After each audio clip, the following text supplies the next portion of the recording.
कर्मण्येवाधिकारस्ते मा फलेषु कदाचन मा कर्मफलहेतुर्भो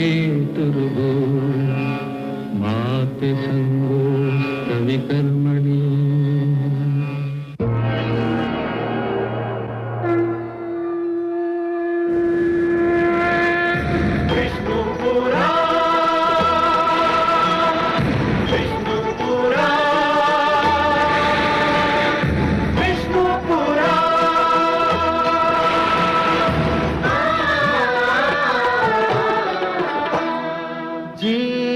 ज्ञान ब्रह्म ज्ञान अथ श्री विष्णु पुराण ओम की कथा महान जय श्री विष्णु पुराण विष्णु पुराण विष्णु पुराण विष्णु पुराण प्रकटे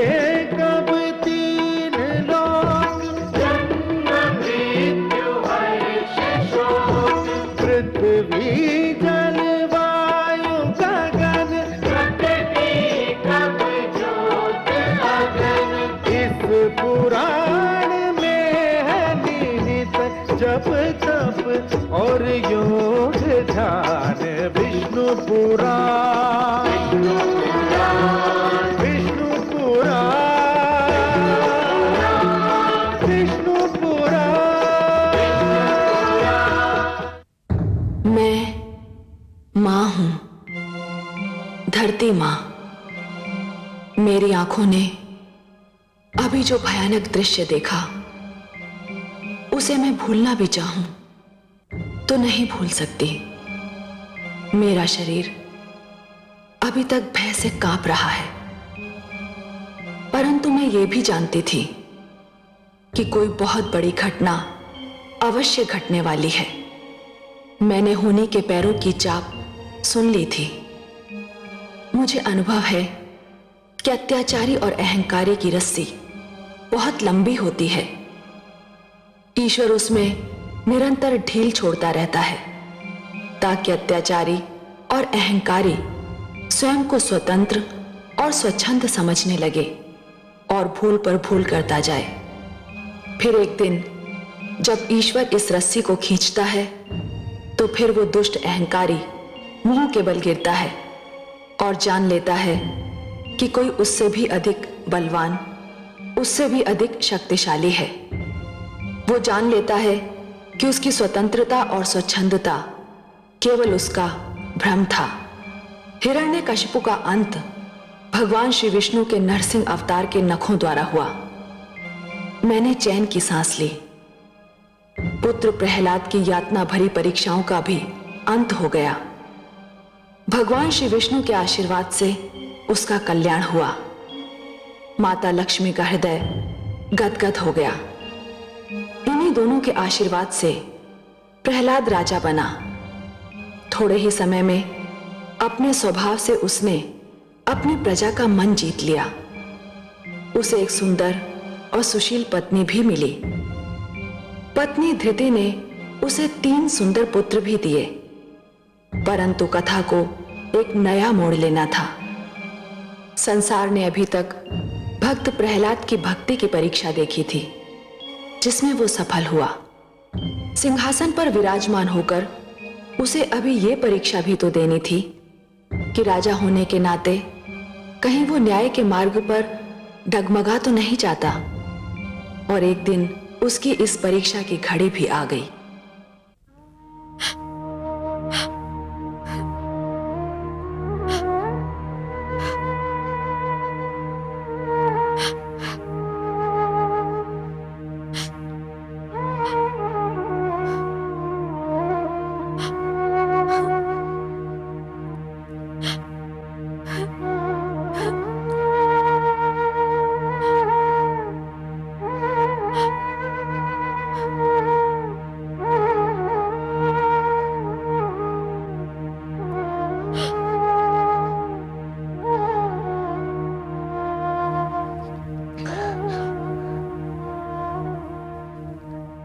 जो हुआ मुझे उसका खेद है माते।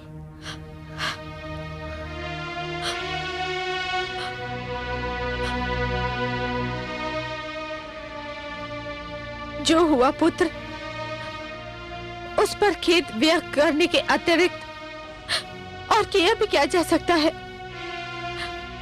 परंतु खेद तो ये है कि तुम्हारा खेद और मेरा दुख भी अब होने के निर्णय को नहीं बदल सकता। माते, कहीं आप पिताश्री की मृत्यु के लिए मुझे तो उत्तरदायी नहीं समझ रही है? नहीं पुत्र, जो हुआ उसका उत्तरदायी मेरा ही भाग्य है। मेरे ही भाग्य में हार लिखी हुई थी। तुम्हारे पिताश्री ने जितनी बार तुम्हें मारने का प्रयास किया, उतनी ही बार मैं हारी। और अब जब वे मृत्यु से हार चुके हैं, तब भी वास्तव में मेरी ही हार हुई है। परंतु पुत्र, ये मेरी अंतिम हार है। इसमें तुम्हारा कोई दोष नहीं है, कोई दोष नहीं है।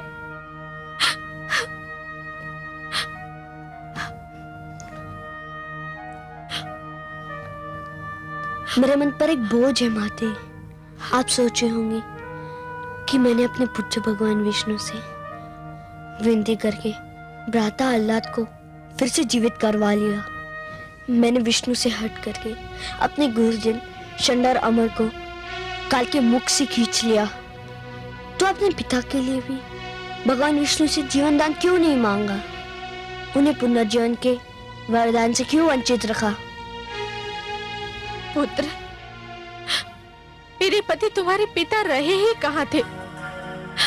उन्होंने तो स्वयं ये घोषणा कर दी थी कि ना तुम उनके पुत्र हो और ना ही वह तुम्हारे पिता। ये नाता तो उन्होंने अपने हाथों से तोड़ दिया था।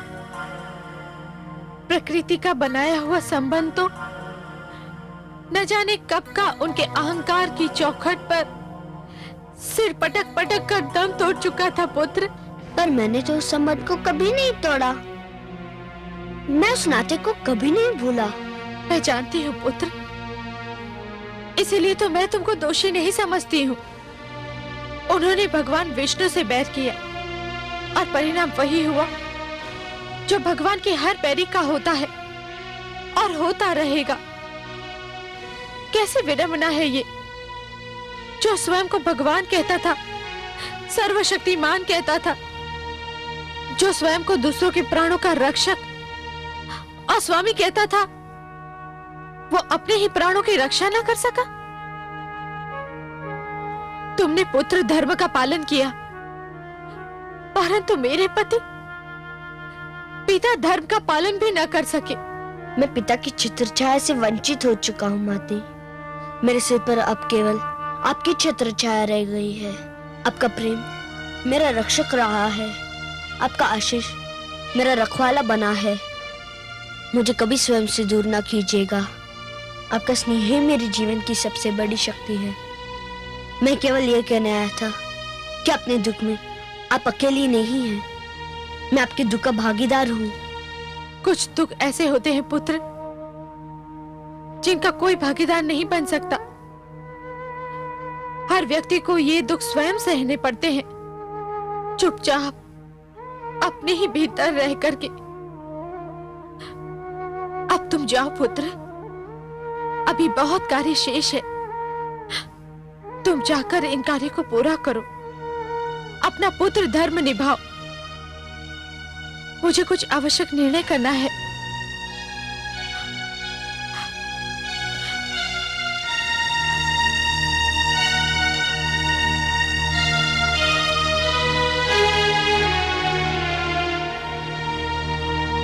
आज असुर कुल का सूरज अस्त हो गया। दुर्भाग्य का चंद्रमा अपनी समस्त कालिमा के साथ असुर लोक के आकाश पर निकल आया है। देवराज इंद्र के गर्व को चकनाचूर करने वाले असुरों के महानायक हिरण्यकश्यपु का आप समस्त असुर वीरों पर एक ऋण है जिसे आप सबको चुकाना है। हमें अति शीघ्र यह निर्णय लेना है कि हमारे प्रिय महाराज का अंतिम संस्कार कौन करेगा। राजकुमार प्रहलाद। और कौन गुरुदेव? सेनापति, भगवान की दृष्टि से ओझल होते ही भक्तों की भावना बदल गई। जिस प्रहलाद के कारण हिरण्यकश्यपु का वध हुआ, वही प्रहलाद उन्हें मुखाग्नि देगा। जिस प्रहलाद से हमारे महाराज को विष्णु से अधिक घृणा थी, वो उनका अंतिम संस्कार करेगा। महारानी की भी यही इच्छा है गुरुदेव। महारानी की इस समय मानसिक स्थिति ऐसी नहीं है कि वे उचित निर्णय ले सके। तब उचित निर्णय क्या है गुरुदेव? नियम एवं परंपरा के अनुसार इसका अधिकारी ज्येष्ठ पुत्र होता है। इसलिए राजकुमार आह्लाद को इसका अधिकार दिया जाए। यह मेरी सभा से विनती है। नहीं!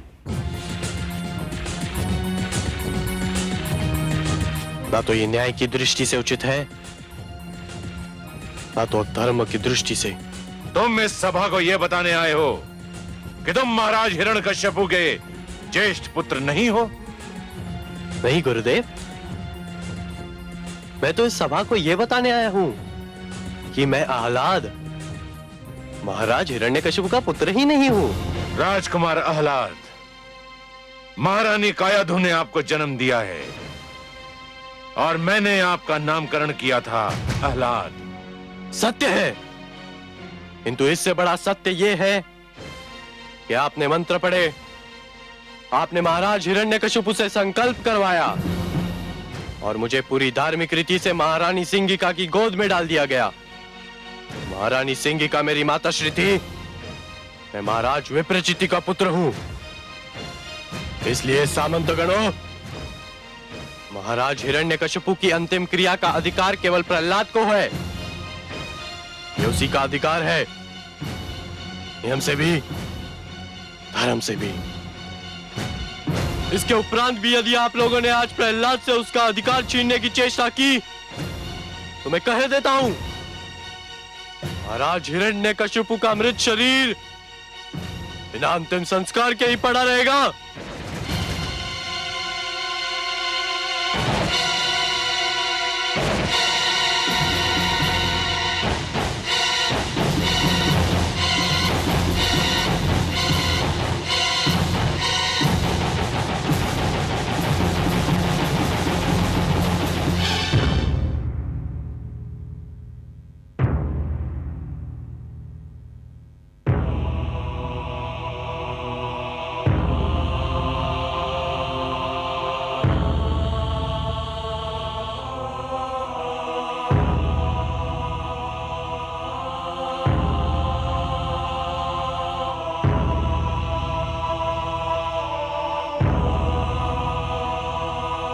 गुरुदेव, मेरे लिए क्या आदेश है? बस कुमार, महारानी कायाधु की प्रतीक्षा है। गुरुदेव, जब पिताश्री के अंतिम संस्कार के लिए ज्येष्ठ पुत्र मेरे भ्राता आह्लाद यहाँ है, तो माताश्री को यहाँ क्यों बुलाया जा रहा है? मेरे माता का हृदय बड़ा ही कोमल है। वे अभी तक पिताश्री की मृत्यु से उभर नहीं पाई है। वत्स, इस समय तुम्हें अपने हृदय को वज्र की भांति इस्पात बनाने की आवश्यकता पड़ेगी। जिस समय असुरराज हिरण्यकश्यपु की चिता को अग्नि दी जाएगी, उस समय तुम्हारी माता महारानी कायाधु भी इसी चिता पर होंगी। क्या? नहीं, नहीं, ये संभव नहीं है। क्या शोक में माताश्री ने अपने प्राण त्याग दिए? नहीं पुत्र, वे जीवित हैं, सकुशल हैं। यह परंपरा है जिसमें एक सुहागन नारी प्रतिव्रता कहलाने के लिए अपने मृतक पति के सिर को अपनी गोद में लेकर उसकी चिता में जलकर सती बन जाती है। नहीं!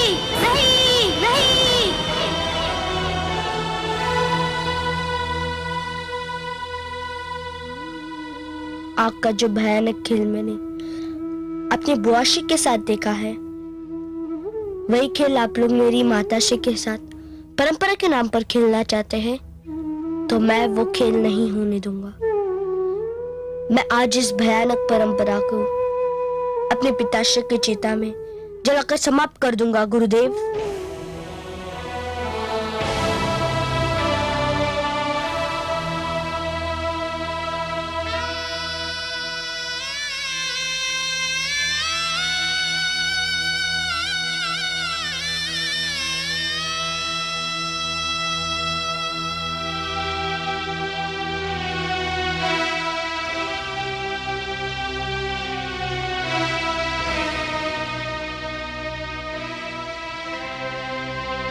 गुरुदेव, मुझे आशीष दीजिए।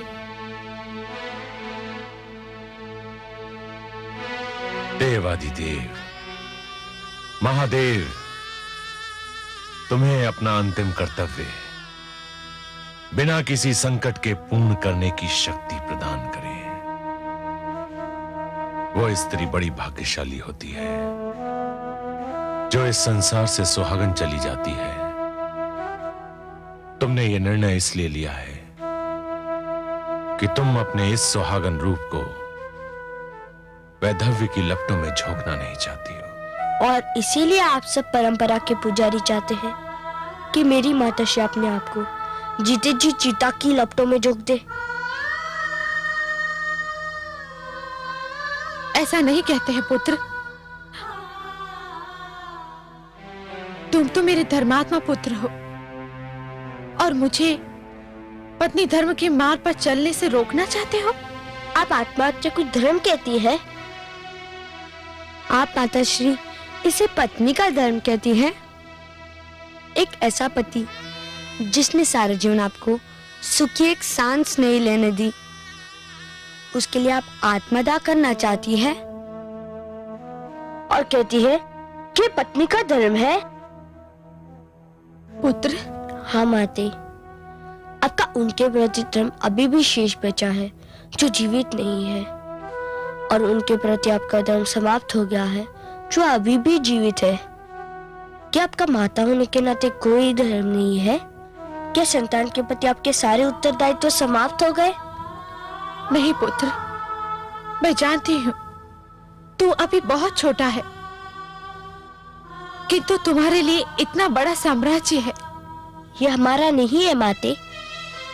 मेरे भगवान विष्णु ने कितना अच्छा विभाजन किया था, आकाश देवताओं का, धरती मानव की और पातालम असुर लोगों का।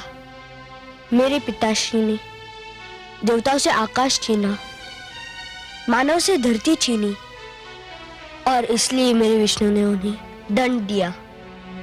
किंतु आप माता होकर हमें किस बात का दंड दे रही है? अच्छा माते, बताइए, क्या अभी तक आप इस मृत देह को पिताश्री मान रही है? परंतु पुत्र, ये मृत देह तो उन्हीं की है ना? हाँ माता, किंतु ये तो केवल देह है जिसे अभी अग्नि राख में बदल देगी। हमारा संबंध तो उस आत्मा से था जो अब नहीं है। तूने सत्य कहा पुत्र, किंतु संसार मुझे क्या कहेगा? मृत्यु के भय से मैंने अपना धर्म छोड़ दिया? नहीं माते, जिसने न जाने कितनी बार अपने पति के हाथों अपने पुत्र को मृत्यु के मुख में जाते देखा है, उस पीड़ा को झेला है, उसे मृत्यु से भय नहीं माते, नहीं। केवल धर्म के नाम पर मुझसे अपनी ममता की छाया मत छीनो। केवल परंपरा के लिए मुझे अनाथ मत करो माते। पुत्र, पुत्र, पुत्र, मैं तुझे धन्यवाद देती हूँ। तूने मुझे माता होने के अधूरे कर्तव्य का स्मरण कराया है। मैं जीऊंगी पुत्र, अपनी संतान के लिए। मैं केवल एक पत्नी नहीं, माता भी हूँ। ठीक है माते, तू मुझे आज्ञा दो। कि मैं अपने पिता के देह को अग्नि दूं। आज अपने पिता के साथ साथ प्राचीन असुर परंपरा, अन्याय, अधर्म, घृणा और द्वेष और उसके साथ साथ हिंसा की भावना को सदा के लिए अग्नि को समर्पित कर दूं।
कितना अंतर है, कितना महान अंतर है।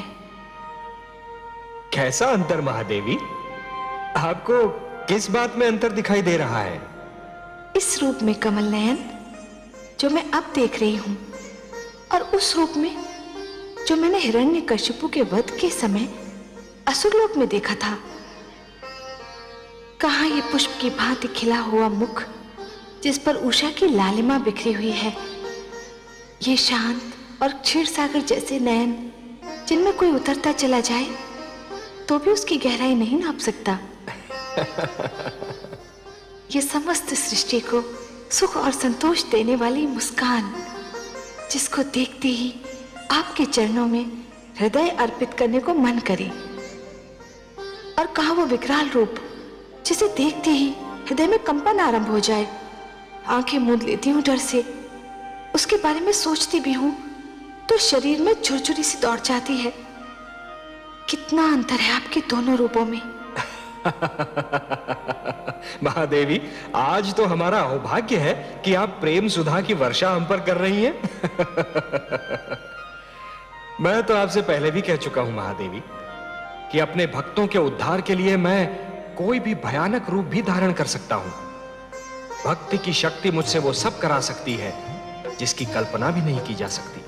परंतु वो क्रोध जैसे ज्वालामुखी फट पड़ा हो, जैसे समस्त सृष्टि में भूकंप आ गया हो, जैसे सागर अपनी सारी शक्ति के साथ बिफर उठा हो। मैं तो समझी थी कि आज सृष्टि का पालनहार स्वयं ही सृष्टि का संहार करने पे तुला हुआ है। सत्य तो यह है कि मैं अत्यंत भयभीत हो उठी थी कमल नयन, अत्यंत भयभीत। महादेवी, मैं सब कुछ सहन कर सकता हूं महादेवी, परंतु यदि कोई व्यक्ति अभिमान में यह कहने लगे कि वह स्वयं ही ईश्वर है, मैं उसे कदापि सहन नहीं कर सकता। मैं ये भी सहन नहीं कर सकता महादेवी कि अहंकार को यह भ्रम हो जाए कि उसने सदाचार पर सदा के लिए विजय प्राप्त कर ली है। अंधकार को यह भ्रम हो जाए कि उसने प्रकाश पर विजय प्राप्त कर ली है, या फिर असत्य इस भ्रम में पड़ जाए कि उसने सत्य पर विजय पा ली है। पर मैं क्या करूं कमल नयन? मैं तो आपके इसी रूप पर मोहित हूं जो इस समय मेरे नेत्र देख रहे हैं, यही सुंदर मुखड़ा मेरे मन में बसा हुआ है। ये मुकुटधारी ललाट, यही सूर्य और चंद्र को लजाने वाला सुंदर मुखड़ा, ये दीप समान जगमगाते नेत्र, इसी को देखकर ही तो मैंने अपना हृदय आपके चरणों में रख दिया था। महादेवी, यदि आपकी यही इच्छा है कि मैं ऐसा भयानक रूप कभी धारण ना करूं, तो मैं आपको यह वचन देता हूं, इसके आगे कभी ऐसा रूप धारण नहीं करूंगा जिसे देखकर आप भयभीत हो।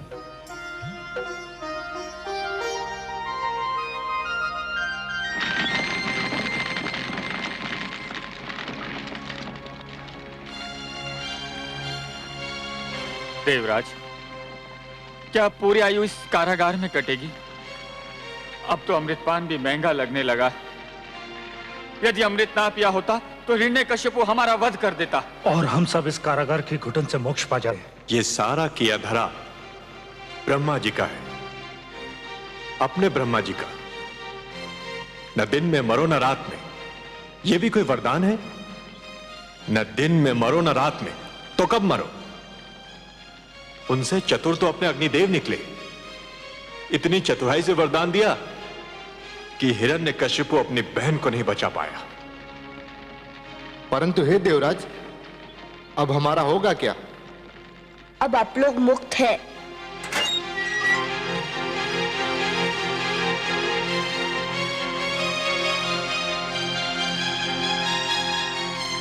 महारानी कयाधु, राजकुमार प्रहलाद, आप दोनों यहां? हे देवराज, मैं असुराज हिरण्यकश्यप का पुत्र प्रहलाद आप सबसे अपने पिताश्री के व्यवहार की क्षमा मांगने आया हूँ। आप सब मुक्त हैं। राजकुमार प्रहलाद, आपकी मधुर वाणी सुनकर मन को बड़ा संतोष हुआ, किंतु आप बुरा ना माने। यदि हमारी मुक्ति का आदेश स्वयं दानवेंद्र दें तो? हे वरुण देव, मेरे पिताश्री नहीं रहे, मैं अभी उनका अंतिम संस्कार करके आ रहा हूँ।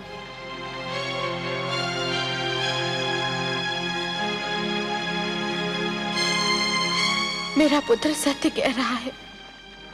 किंतु ब्रह्मा जी का वो वरदान, उस वरदान का उपाय तो असंभव है।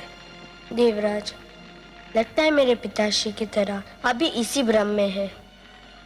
जिन्होंने स्वयं ब्रह्मा जी को रचा, उनके लिए असंभव क्या और संभव क्या? मेरे भगवान विष्णु के लिए मुझसे मेरे मार्गदर्शक देवर्षि नारद जी ने कहा था, ओम पूर्णमदः पूर्णमिदं पूर्णात् पूर्णमुदच्यते पूर्णस्य पूर्णमादाय पूर्णमेवावशिष्यते।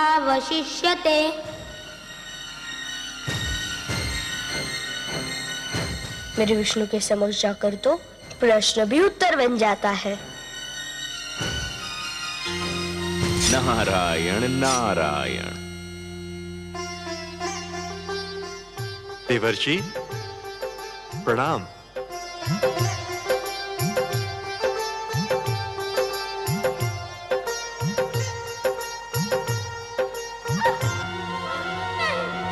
आओ आओ मेरे साथ,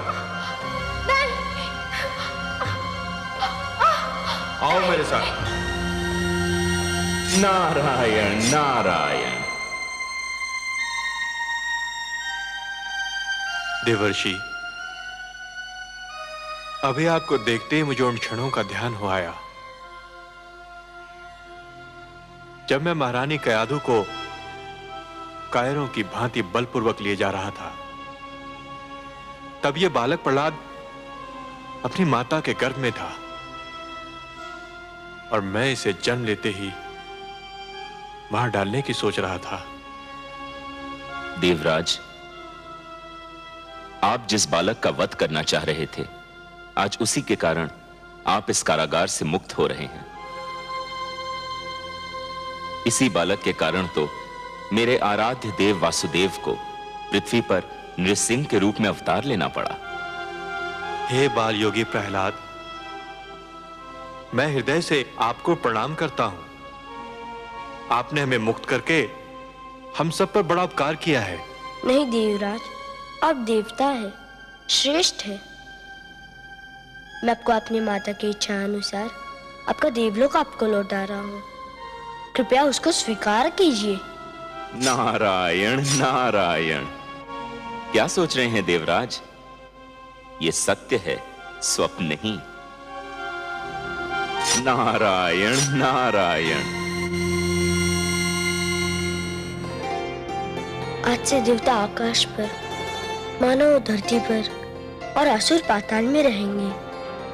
कोई भी किसी की सीमा का उल्लंघन नहीं करेगा। सब अपने अपने घरों में आनंद से रहेंगे। युद्ध ना हो, शांति ही शांति हो। यही मेरी भगवान विष्णु से प्रार्थना है। कमल नयन, कितना आश्चर्य की बात है, आपने ध्यान दिया? आप किस आश्चर्य की ओर संकेत कर रही हैं महादेवी? मैं तो कारागार में पुत्र प्रहलाद के देवराज इंद्र के प्रति उदारता के भाव को देख रहा था। मेरा संकेत भी उसी ओर है। कहाँ वो इंद्र, देवताओं में असुर, और कहाँ हमारा पुत्र प्रहलाद, असुरों में देवता। पुत्र प्रहलाद ने उन देवराज इंद्र को उनका देवलोक लौटाया जो कभी उसे मारना चाहते थे। यदि पुत्र प्रहलाद उनका इंद्रासन नहीं लौटाता तो वो क्या कर लेते? महादेवी, किसी व्यक्ति के पास सैकड़ों गायें होती हैं, सहस्रों हाथी होते हैं, लाखों घोड़े होते हैं और ऊपर से माणिक मोती की खानें होती हैं। परंतु जिस दिन उस व्यक्ति के पास संतोष का धन आ जाता है, ये सारे हाथी घोड़े माणिक मोती की खानें धूल के समान हो जाती हैं। प्रहलाद के पास संतोष का धन तो तभी से था जब से वो माता के गर्भ में था। इतना श्रेष्ठ बालक जिस दिन राजा बनेगा उसकी प्रजा कितनी सुखी होगी। हाँ, ये तो है। प्रहलाद भी एक दिन राजा अवश्य बनेगा। मुझे नहीं लगता पद्मनाभ, अभी तो इस बालक में किसी भी प्रकार का स्वार्थ नहीं है। महादेवी, राजा में ये गुण होना भी आवश्यक है। जो व्यक्ति निजी स्वार्थ को त्याग नहीं सकता वो अच्छा राजा कभी नहीं बन सकता। मैं सोचती हूँ कमल नयन, क्यों ना सारा संसार प्रहलाद की भांति हो जाए। महादेवी, जैसे स्वाति की हर बूंद मोती नहीं होती, जैसे कोयले की हर खान में हीरा नहीं होता, जैसे असंख्य तारों के बीच एक ही चंद्रमा होता है और समस्त ग्रहमंडल में एक ही सूर्य होता है, वैसे हर प्राणी प्रहलाद तो नहीं हो सकता ना महादेवी। एक इतिहास पुरुष को बनाने के लिए मुझे असंख्य प्राणियों को जन्म देना पड़ता है, और इसीलिए है महादेवी, प्रहलाद की महिमा के लिए हिरण्यकशिपु का होना आवश्यक है। आप सत्य कहते हैं पद्मनाभ। वो देखिए कमल नयन, पुत्र प्रहलाद शुक्राचार्य के आश्रम की ओर क्यों जा रहा है? महादेवी, दैत्य गुरु शुक्राचार्य असुर लोक को त्याग कर जाने वाले हैं। हो सकता है कि पुत्र प्रहलाद शिष्टाचार के नाते उन्हें विदा करने जा रहा हो।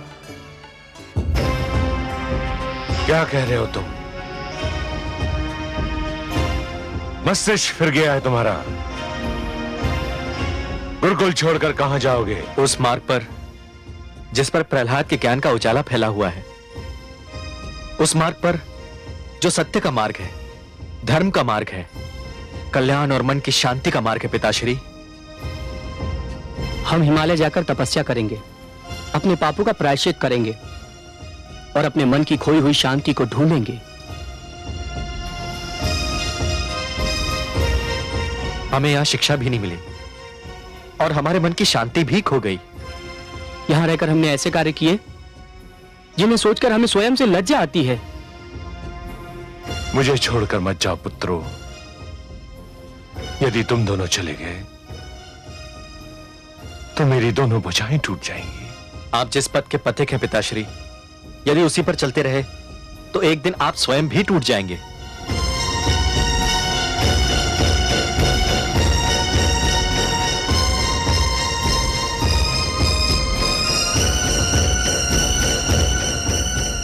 हमें आज्ञा दीजिए पिताश्री।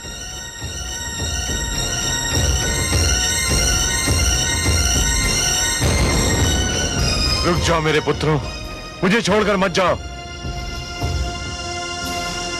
षंड, अमार्क,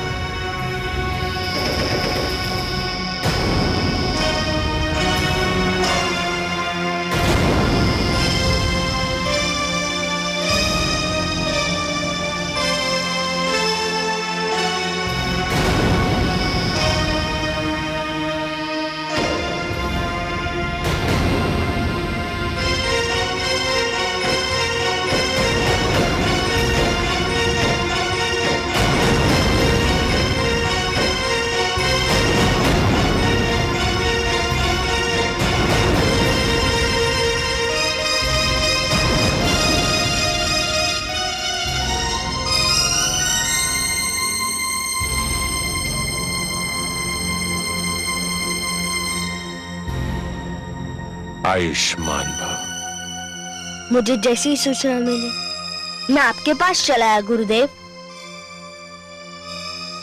किंतु वत्स, मुझे विदा करने के शिष्टाचार की अब कोई आवश्यकता नहीं है। मैं आपको विदा करने नहीं आया हूँ, तब मैं आपको रोकने आया हूँ। क्या तुम मुझे रोकने आए हो? हाँ गुरुदेव, आप महान हैं, असुरों के गुरु हैं, मेरे आचार्य हैं।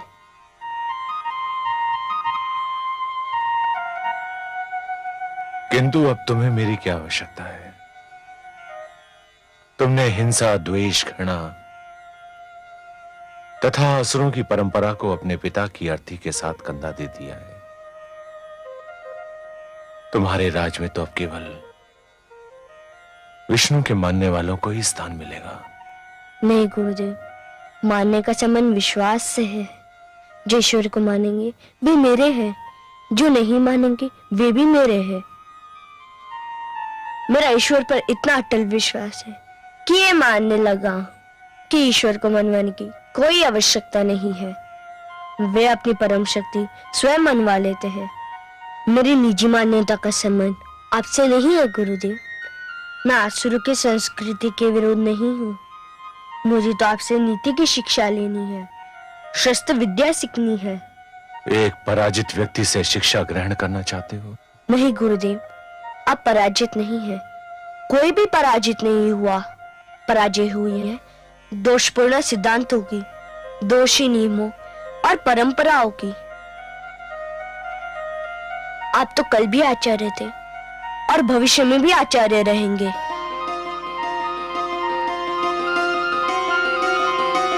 मुझे छोड़कर मत जाइए आचार्य, असुरों को छोड़कर मत जाइए।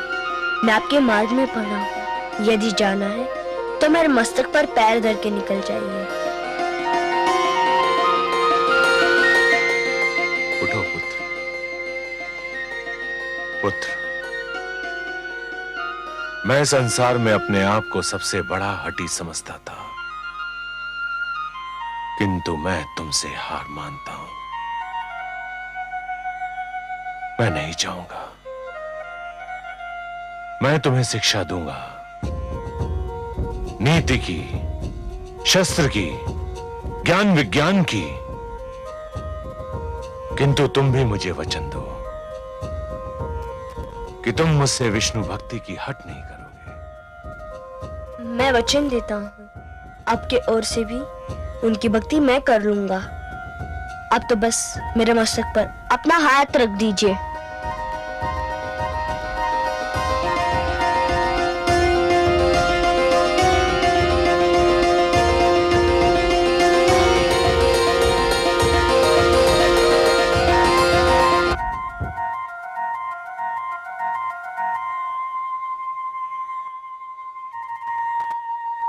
क्या हुआ महादेवी? आपने तो कहा था कि पुत्र प्रहलाद संकट को विदा करने जा रहा है। संकट? कैसा संकट महादेवी? मेरा तात्पर्य शुक्राचार्य से है। शुक्राचार्य? क्या हुआ, वो सकुशल तो हैं? शुक्राचार्य तो सकुशल हैं, किंतु मेरे पुत्र प्रहलाद की कुशलता का क्या होगा? अब क्या किया आपके पुत्र ने? क्या किया? उसने अपने आंगन में नाग पाल लिया है। अब नाग तो उसे डसेगा ही। महादेवी, आपने चंदन का वृक्ष देखा है? देखा है कमल नयन। चंदन के वृक्ष के चारों ओर नाग ही नाग होते हैं, पर उनके विष का प्रभाव चंदन के वृक्ष पर पड़ता ही नहीं। अपना प्रहलाद भी चंदन है। ये बात उपहास में टालने वाली नहीं है वासुदेव। पुत्र प्रहलाद कितना सीधा, कितना सरल है। शुक्राचार्य रूपी संकट अपने आप टल रहा था। अच्छा भला वो जा रहा था, किंतु पुत्र प्रहलाद ने अपने सबसे प्रबल विरोधी को अपने साथ रख लिया। ये क्या नीति हुई कमल नयन? महादेवी, बच्चा है, अबोध है, सीख जाएगा।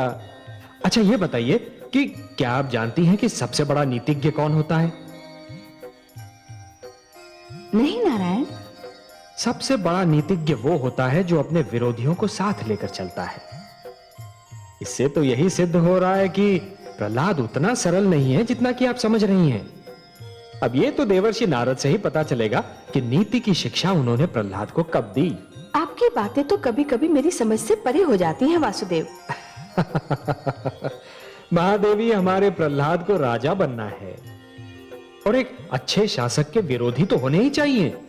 जब तक उसके विरोधी नहीं होंगे वो सतर्क नहीं होगा, सावधान नहीं होगा और प्रजा में प्रिय भी नहीं होगा। आज समस्त संसार में दैत्य गुरु शुक्राचार्य से श्रेष्ठ राजनीति का कोई आचार्य नहीं मिलेगा। वो मेरे विरोधी अवश्य है महादेवी, परंतु आज तक उन्होंने कभी अपने कर्तव्य से मुख नहीं मोड़ा और इसीलिए वो मुझे प्रिय भी हैं। महादेवी, आप तो बस प्रहलाद जैसे पुत्रों की चिंता कीजिए और सृष्टि के सारे शुक्राचार्यों की चिंता मुझे करने दीजिए। अच्छे कर्मों पर सदा रखिए अपना ध्यान, मानव के कल्याण का चिंतक है भगवान। पाप कभी जीता नहीं, पुण्य की हो ना हार। दृश्य यही संसार ने देखा बारंबार, देखा बारंबार। जो सुनेगा ये पुराण पाएगा सुख और ज्ञान, पाएगा सुख और ज्ञान। कर्म को ही धर्म जान, प्रेम की तू छेड़तान, प्रेम की तू छेड़तान। बीते युग बता रहे हैं, बीते युग बता रहे हैं, सत्य पथ पे चल सुजान।